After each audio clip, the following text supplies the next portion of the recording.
Le cabinet est exceptionnellement fermé suite à l'agression civique et violente du médecin. En cas d'urgence, composez le 15. Ce cabinet médical du 15e arrondissement de Marseille est fermé jusqu'à dimanche.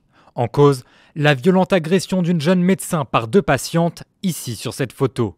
Le motif, avoir refusé de délivrer une ordonnance pour une 3e personne qui n'était pas présente lors de cette consultation.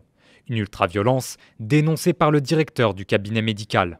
Parce qu'elle venait avec la certitude de repartir avec l'ordonnance, quel que soit le prix, et donc ils lui ont sauté dessus, ils se sont acharnés sur elle, et ils l'ont frappée, mordue, griffée, tiré les cheveux, enfin bref, ils se sont acharnés sur elle, il n'y avait plus personne au cabinet. Elle a des hématomes, des griffures, une trace bien ronde de morsure sur la peau. Sous le choc, la jeune femme n'ose plus retourner travailler. Son état de santé m'ennuie, et ce qui m'ennuie en deuxième lieu, c'est est-ce qu'elle va continuer ou pas. Mais en plus, dans ces quartiers, il y a encore moins de médecins.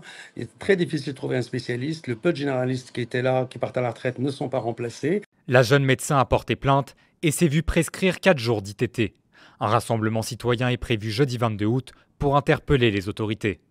Lundi soir à 18h30, la jeune médecin de 35 ans reçoit 2 jeunes filles. Les patientes souhaitent une ordonnance pour une tierce personne absente du rendez-vous. Face au refus, les 2 jeunes filles l'agressent. Ils sont mises toutes les deux à la frapper, donc violemment, on lui a arraché les cheveux, à la mordre, à la griffer. Enfin bref, c'était un acharnement violent qui a duré plusieurs longues minutes. Il n'y avait personne au cabinet dans le centre, donc elles se sont arrêtées quand elles en avaient marre de la taper, et puis elles sont parties.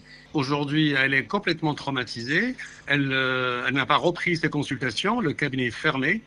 Et elle se demande même si elle va reprendre les consultations ou si elle va quitter le cabinet. Dans ces quartiers nord de Marseille, ce genre d'agression se multiplie.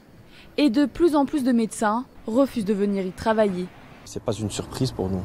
On sait que ça s'est passé dans les quartiers nord et nous dénonçons depuis pas mal d'années que dans nos quartiers, il se passe énormément d'agressions. C'est extrêmement difficile pour non seulement le personnel, mais aussi le personnel médical.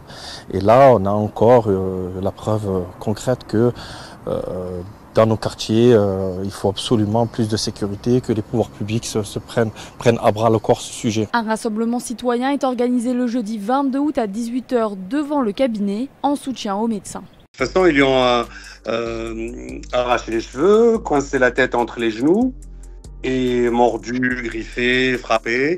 Et la grande, donc, qui doit avoir dans les 25 ans, a demandé à la plus jeune, qui doit avoir 14 ans, viens la frapper avec moi. Et donc, ils se sont acharnés sur elle, vraiment sans limite. C'était lundi dernier, le 12 août.